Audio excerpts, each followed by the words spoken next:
The clamor of the Teutoburg forest had not yet died down when Rome realized 3 legions had vanished. Tens of thousands of soldiers, heavy shields, the eagles of the legions, everything dissolved into the damp air of the Germanic swamps. Several years later, in 71 CE, Rome returned, not for revenge, but for survival. On that day, 72,000 barbarians stood opposite the empire's legions. One day was to decide whether Rome would fall definitively or rise from the ashes of defeat. Could a man, surrounded by the enemy's wild fury, hold formation and remain human? The answer to this question is hidden in one of antiquity's most terrible and brilliant battles. Tacitus wrote, "Roman blood demanded atonement." This phrase reflected the spirit of the era, not pride, but a desperate need to restore order, disrupted by Varus's defeat. The legionaries who had survived that humiliation grew up in fear of the North. But now they were led by a man who did not fear the darkness, Legate Quintus Petilius Cerealis. His soldiers were not ordinary. Their bodies were encased in the iron plates of Lorica segmentata, and on their shoulders rested the weight of almost 30 kilograms, armor, sword, throwing spears, shield, a day's ration of grain and water. For most modern people, this is equivalent to running a marathon with a concrete block on one's back. But it was precisely this burden that transformed them into a living wall. The wall of shields, which closed tight under a hail of arrows, was called the testudo, tortoise. As the Germans unleashed stones and spears upon the Romans, this tortoise crept forward, striking the ground with a dull clang of iron, as if the earth itself were moving against the enemy. Inside this formation, the legionaries breathed hot air, permeated with sweat and iron, yet no one retreated. Archaeological excavations at the battle site near Weserberg revealed dense rows of arrows and arrowheads, embedded almost a meter deep in the earth, traces of the very bombardments that the Roman infantry endured. Their discipline was not merely a military habit, but a religion, an order opposed to chaos. According to various sources, the Germans fielded about 70,000 warriors, the tribes of the Chauci, Bructeri, and Cherusci. They had no unified uniform, only fury and the voices of their chiefs. Chroniclers wrote that the Germanic ranks resembled a storm, vast yet uncontrollable. Their weapons were crude yet deadly. Long framei, spears, heavy clubs, sometimes even the bones of fallen enemies tied to handles as talismans. But beneath this fury lay weariness. Few knew that the Germanic chiefs distrusted one another. Each desired glory, none subordination. Against them stood a machine, iron, precise, cruel, yet unified. In this lay the strength of the empire.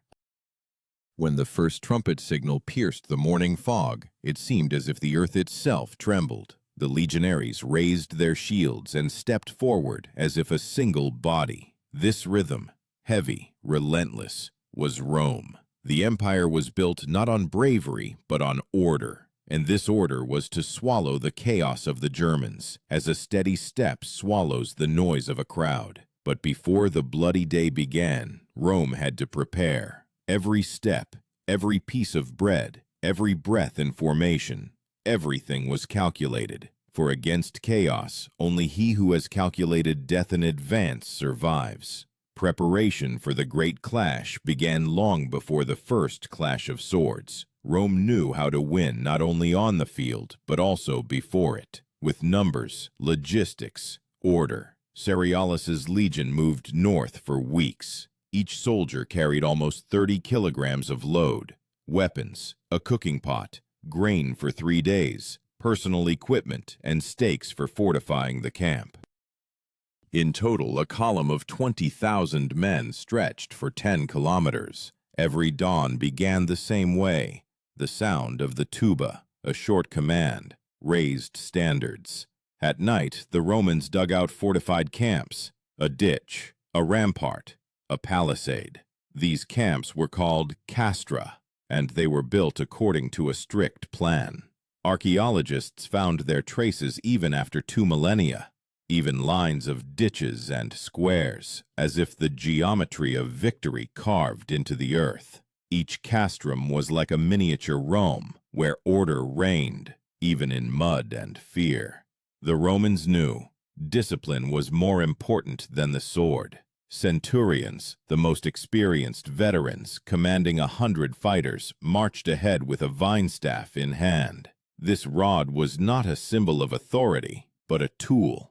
It was used to strike the backs of those who broke formation. Plutarch wrote that the fear of disgrace in the legion was worse than death. In this lay the essence of the imperial machine. No one dared to waver, because every step of one depended on the shoulder of his neighbor. The Germans, however, prepared differently. According to Tacitus, they gathered in tribes, to the cries of priests and the smoke of sacrificial fires. They were inspired not by commands, but by songs. They did not build a camp, but lived under the open sky, believing that the gods of the forests would protect them themselves. Their bodies were adorned with tattoos, and their hair was whitened with lime. White crests on their heads gleamed like signs of wild pride. In this chaos lay a strength, flexibility, and madness which the Romans could not comprehend. The Romans called such warriors furor Teutonicus, the fury of the Germans. This term went down in history as a designation for barbarian fury, which could sweep away formation if discipline faltered. But Cerealis understood. Chaos is not daunting if it meets a wall. And he created a wall not of stone, but of people. Each legion was divided into cohorts. A cohort consisted of 10 maniples, each with 2 centuries, 80 men in each. This entire structure was a perfect machine. When the trumpet called, everyone knew their place, their weapon, even their designated sector of death. It was not just an army. It was a living mechanism, where one man was worth hundreds of savages. At dawn, the day before the battle, Rome prepared for the final march. Soldiers cleaned their swords, greased their armor so it wouldn't rust in the rain. The legionaries ate a porridge of wheat and beans, meager but nutritious. According to the calculations of historian Goldsworthy, such food provided energy for a 20-kilometer march. They moved in iron helmets with crests, to the thud of hooves and the clank of gear. Wagons with provisions and blacksmith carts followed behind. The drivers were slaves and freed citizens, but they obeyed the same regulations. Tribunes, young aristocrats gaining battle experience, were responsible for order. They were entrusted with conveying messages between the centurions and the legate. The march was no less a trial than the battle itself. Wet roads, a raw wind from the Germanic swamps, cold penetrating beneath their armor. Tacitus wrote that the Romans marched as if through the breath of death. But this breath made them stronger. They carried with them not only swords, but also Rome, its order, laws, traditions, the certainty that the barbarian world could be tamed. When the sun disappeared behind the fog, the legionaries halted. Trumpet signals announced, "Set up camp." The ground rang dully under the blows of spades. Within an hour, a ditch, rampart, and palisade had risen. In the center was the legate's tent. Nearby, the standards and the legionary eagle, a sacred symbol whose loss was considered a disgrace worse than death. The legionnaires were silent, but each knew tomorrow the eagle would rise again above the land where Varus's legions had once fallen. That night, many did not sleep. Some sharpened their swords, some whispered prayers to Mars, some simply stared into the darkness. Beyond the rampart, the cries of the Germans could be heard. They sang, called upon their gods, beat their shields. The wind carried the smell of smoke and blood. The sacrificial rituals had begun. Morning brought silence. Fog lay spread over the field, and in this white shroud, everyone felt the approach of something immense. The drums fell silent. The trumpets were quiet.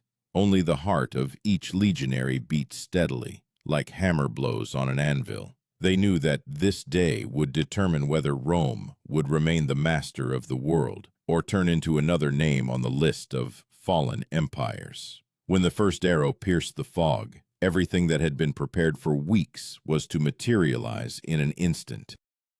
Order against chaos, discipline against madness, and it was not for the gods but for people to decide the outcome of this clash.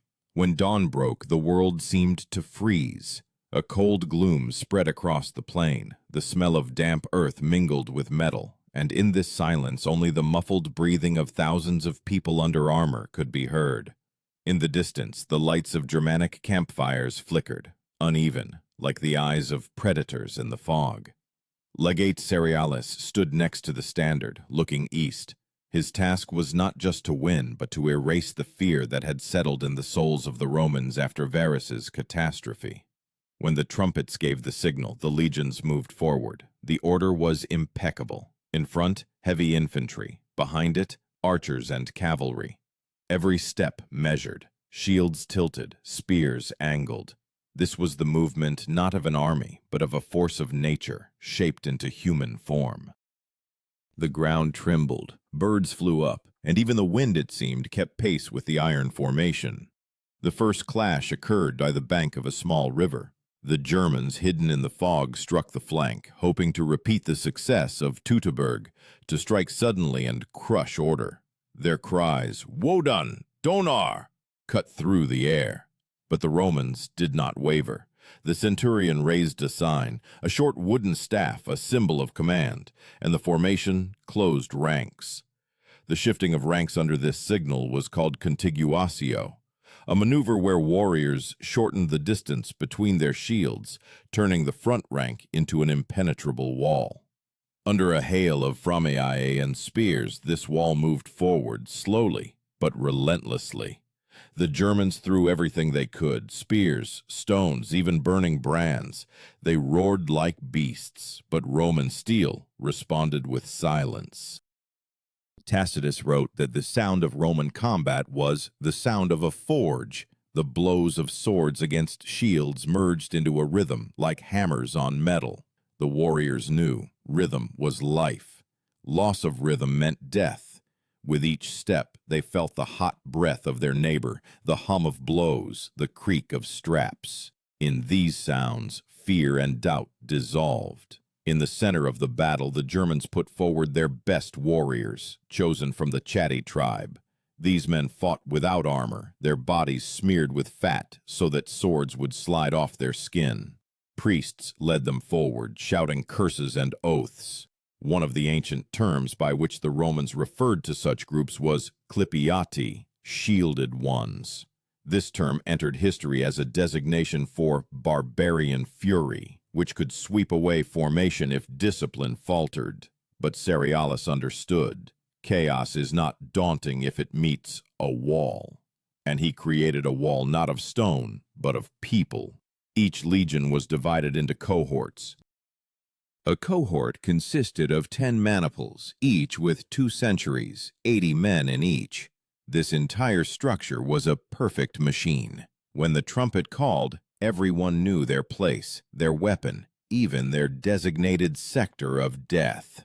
It was not just an army. It was a living mechanism where one man was worth hundreds of savages. At dawn, the day before the battle, Rome prepared for the final march. Soldiers cleaned their swords, greased their armor so it wouldn't rust in the rain. The legionaries ate a porridge of wheat and beans, meager but nutritious. According to the calculations of historian Goldsworthy, such food provided energy for a 20-kilometer march. They moved in iron helmets with crests, to the thud of hooves and the clank of gear. Wagons with provisions and blacksmith carts followed behind. The drivers were slaves and freed citizens, but they obeyed the same regulations. Tribunes, young aristocrats gaining battle experience, were responsible for order. They were entrusted with conveying messages between the centurions and the legate. The march was no less a trial than the battle itself. Wet roads, a raw wind from the Germanic swamps, cold, penetrating beneath their armor. Tacitus wrote that the Romans marched as if through the breath of death. But this breath made them stronger. They carried with them not only swords, but also Rome, its order, laws, traditions, the certainty that the barbarian world could be tamed. When the sun disappeared behind the fog, the legionaries halted. Trumpet signals announced, "Set up camp." The ground rang dully under the blows of spades. Within an hour, a ditch, rampart, and palisade had risen. In the center was the legate's tent. Nearby, the standards and the legionary eagle, a sacred symbol whose loss was considered a disgrace worse than death. The legionaries were silent, but each knew. Tomorrow, the eagle would rise again above the land where Varus's legions had once fallen. That night, many did not sleep. Some sharpened their swords, some whispered prayers to Mars, some simply stared into the darkness. Beyond the rampart, the cries of the Germans could be heard. They sang, called upon their gods, beat their shields. The wind carried the smell of smoke and blood. The sacrificial rituals had begun. Morning brought silence. Fog lay spread over the field, and in this white shroud everyone felt the approach of something immense. The drums fell silent, the trumpets were quiet. Only the heart of each legionary beat steadily, like hammer blows on an anvil. They knew that this day would determine whether Rome would remain the master of the world or turn into another name on the list of fallen empires. When the first arrow pierced the fog, everything that had been prepared for weeks was to materialize in an instant. Order against chaos, discipline against madness. And it was not for the gods, but for people to decide the outcome of this clash.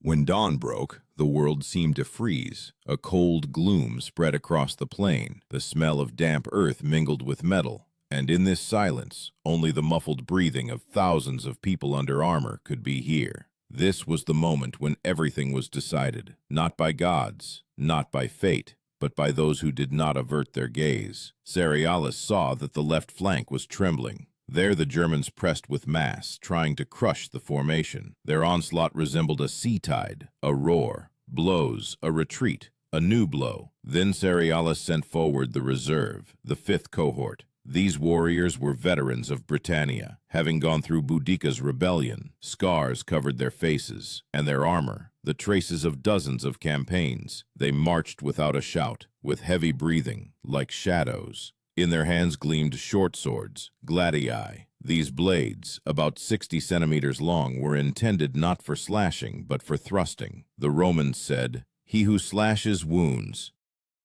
He who thrusts kills." And when the cohort crashed into the Germans, the fight turned into a brutal dance. Blows to the stomach, a shield thrust, a step forward. The ground underfoot was quickly covered with bodies. The Germans tried to retaliate, but their weapons were longer, more cumbersome in close combat.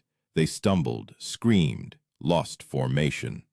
Blow after blow, second after second, the cohort advanced. The Roman formation resembled millstones, cold, relentless, grinding living mass. Tacitus wrote, "The Romans do not wage war, they work." In the center of the field, the Germanic chiefs arrayed their own reserve, tall, hardened warriors covered by long shields, wrapped in animal skins. Among them was an elder named Herod, one of the leaders of the Chauci. Chroniclers mention that he challenged the Romans, raising his sword above his head and shouting, "This is the land where Rome will die." The sound of a horn was his answer. From behind the line of legions, cavalry moved, about 3,000 horsemen. Their spears gleamed in the sun, and a moment later they crashed into the flank of the Germanic reserve. The force of the impact was monstrous. Horses, covered in armor, broke ranks. Spears pierced shields. The Germans staggered, fell, roared. But even then they did not surrender. The battle had already lasted more than 6 hours, and neither side had a decisive advantage. At this time, on the right flank, the Germans undertook a new maneuver. Several hundred warriors bypassed the Romans through a low-lying area, hoping to strike the baggage train. This was a risk, to cut off the legion from provisions and equipment, but Cerealis had foreseen such a move. He ordered Legate Sabinus to deploy maniples of reservists. These reservists were called auxiliaries, allies from conquered provinces. Among them were Gauls, Spaniards, and Numidians. They did not wear heavy armor, but moved quickly and knew the cunning of battle. When the Germans broke into the baggage train, the auxiliaries met them with a hail of javelins. These light throwing spears, pilums, bent upon impact so the enemy could not use them. After the first wave of javelins, the fighting transitioned to close combat. The Romans fought fiercely, defending not gold but order, upon which the life of the entire army depended. And soon the Germans began to fall back. Archaeological findings in the Weserberg area confirm the presence of burned wagons, weapons, and coins, traces of this attack on the baggage train. This shows that the battle indeed covered a vast territory and was not limited to one section of the field. By midday, the sun had dried the fog, and a hot haze hung over the battlefield. According to historians' estimates, Germanic losses exceeded 20,000 men, but no one retreated. Their fury was boundless, their screams piercing. One of the centurions later said, "They died standing, like cornered beasts." Cerealis understood that the decisive moment was near. He raised his hand, gave the signal, a short trumpet blast, signifying the advance of all cohorts. Hundreds of shields closed ranks. The formation moved forward as a single body. The grass underfoot turned red. The Germans threw themselves chest first onto spears, grabbed swords with their hands, died, but did not surrender. The sun was setting in the west, and it seemed as if time itself had stopped in this bloody slaughter. Everything that once separated people, language, lineage, faith, vanished. Only the struggle for breath remained. Every step cost a life. Every breath was a victory. Rome and the barbarians intertwined in a terrible symphony. The clang of a sword, a gasp, the ringing of metal. But in this hell, Roman order continued to exist. When the Germans again tried to encircle the center, the trumpets sounded once more, giving the command to reform into a wedge, the Venom formation, blade. The warriors closed ranks in a triangle and cut through the enemy masses, like a spear through air. And it was this maneuver that became the beginning of the end for the Germans. The sun was setting, the field turning into a sea of shadow and smoke, and where the tribes had stood in the morning, their bodies now lay. Rome still stood. But the price of victory was monstrous. The blood-soaked earth trembled, as if it itself remembered the pain. Cerealis looked at the horizon and understood. The empire had survived today, but survival was not victory. It was a promise of a new war, where Rome's fate would once again hang in the balance. Evening descended upon the battlefield slowly, as if hesitant to touch this place. A hot mist hung over the ground, a mixture of dust, blood, and smoke. The Romans were silent. Their bodies were covered in mud and sweat. Their hands trembled from exhaustion, but the formation did not break. Centurions walked along the ranks, checking who was alive, who could stand. Behind them followed warriors from the medical detachments, bearers with wooden stretchers, which were called ferula. They picked up the wounded, bandaged them, brought water. Water, the most precious thing that remained. Drinking water was rationed by the sip. Cerealis sat on his knee by the field standard. His mantle was soaked with blood, but his gaze remained cold. He understood. The day was not yet over. The Germans, despite monstrous losses, had not vanished. Thousands remained in the forests, ready to attack again at night. And if Rome allowed disorder, victory would turn into catastrophe. The legionaries began to fortify again. They drove in stakes, pitched tents, erected a palisade. Every evening camp was like a ritual. proof that order lived on, even after the battle. The sun was setting, and its reflection in the armor resembled fire. This was the fire of the Empire, which does not go out, even when everything around collapses. At night, the Germans undertook a desperate sally. About 3,000 warriors, led by the remnants of Herod's retinue, tried to break through to the camp. They moved silently, under cover of the wind. But the Romans had guard posts, small groups of soldiers performing 12-hour duty. These posts were called vexilla. One of the sentries heard a twig snap and raised the alarm. Instantly, signals spread through the camp. Trumpets sounded. Legionaries sprang up. Within minutes, the formation assembled. The moon illuminated their helmets, and it seemed as if hundreds of silver faces looked out from the darkness. The Germans burst in with a roar, throwing torches, but ran into an iron wall.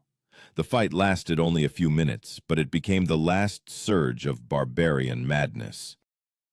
The Romans repelled the attack, and the bodies of the enemies were piled up at the rampart. In the morning, Cerealis inspected the field. According to various estimates, the Germans lost more than 70,000 warriors, the Romans about 8,000. Tacitus wrote, "The field was so thickly strewn with bodies that the river could not flow." This was not a metaphor. Archaeologists found bones of people and horses in layers of silt, which confirms the scale of the slaughter. After the battle, the legionaries buried their fallen for 3 days. The Romans buried their own. Enemies were left for birds and beasts. For the Germans, this was a disgrace, a deprivation of peace after death. But for the Romans, a lesson, a reminder to all who would challenge the empire. Over the mass grave, the legionaries erected a wooden cross on which they hung a laurel wreath. This was not a gesture of revenge, but a sign of purification. Rome was restoring balance to the world. Interestingly, centuries later, archaeologists found fragments of inscriptions in those places where the names of fallen centurions were mentioned. This is a rarity. Usually the names of ordinary soldiers were not recorded, but apparently this battle was so terrible that even officials gave it special significance. Since then, the Germanic tribes no longer gathered in such numbers. Their unity collapsed, like a tower of clay falling. Rome reasserted its power on the Rhine and restored its garrisons. But the fear of the North remained forever. Even after winning, the empire felt that the limit of its strength lay not along rivers, but at the human limit. Cerealis knew this. In his report, he wrote to the emperor that Germanic fury is not exhausted, it merely sleeps. These words became prophetic. 100 years later, waves of barbarians would again move from the north, who would destroy the walls of Rome. But then, on that day, it seemed that everything was under control, that order had conquered chaos, that the empire was eternal. When the sun finally disappeared, the legionaries gathered around the campfires. They ate dry bread, washing it down with water, and remained silent. Someone looked at the sky, where stars were already twinkling. One of the veterans quietly said, "We won. But why do I feel as if I died?" No one answered, because everyone understood. A part of them remained there, in the mud, beneath the bodies of the enemies. And yet, Rome survived. The legionary eagle was cleansed of blood and raised again over the camp, a symbol that had survived thousands of deaths. From this day, it signified not only the empire's power, but also its price. Every nail in those shields, every drop of sweat beneath the armor, every cry of pain became the foundation of what was called the word Rome. And although the battle ended, the silence brought no peace. Because victory that day meant only one thing: humanity once again proved that it is capable of destroying itself for the sake of order. And somewhere deep in the forest, the wind stirred the grass, like the breath of those who did not return. A few days after the battle, Cerealis's camp transformed into a city of wood and blood. Blacksmiths repaired weapons, medics bandaged the wounded, scribes compiled lists of the dead. Every evening, as the sun dipped behind the hills, smoke rose above the camp. The Romans burned the remains of the Germans. This was an act not of revenge, but of sanitary necessity. But in the eyes of the northern tribes, sacrilege. They believed that the souls of the burned would not find their way to Valhalla. Thus Roman discipline inadvertently spawned new hatred. Cerealis stood by the campfire holding a scroll in his hand. In it, a message to Rome. In brief lines, victory achieved, barbarians dispersed. Losses are great, but order is restored. He understood that these words would enter the annals, where only a cold formulation would remain, not conveying the smell of burning, the weight of corpses, the gazes of the dying. History always smooths over pain. At night, Cerealis could not sleep for a long time. In his memory surfaced the faces of young soldiers, those who laughed in the morning and lay eyeless in the evening. He knew the Empire would remember only numbers, but for him, each of them was a universe collapsed into the mud. At dawn, the trumpets announced the assembly. The legionaries lined up, and the eagle's standard rose again. To the sound of drums, the army moved south, leaving behind it a smoking field, where grass would no longer grow. In the wind flapped fragments of Germanic banners, the last witnesses of the fury which Rome had managed to subdue, but not destroy. Thus ended this campaign, not with glory but with silence, in which the steps of the departing echoed,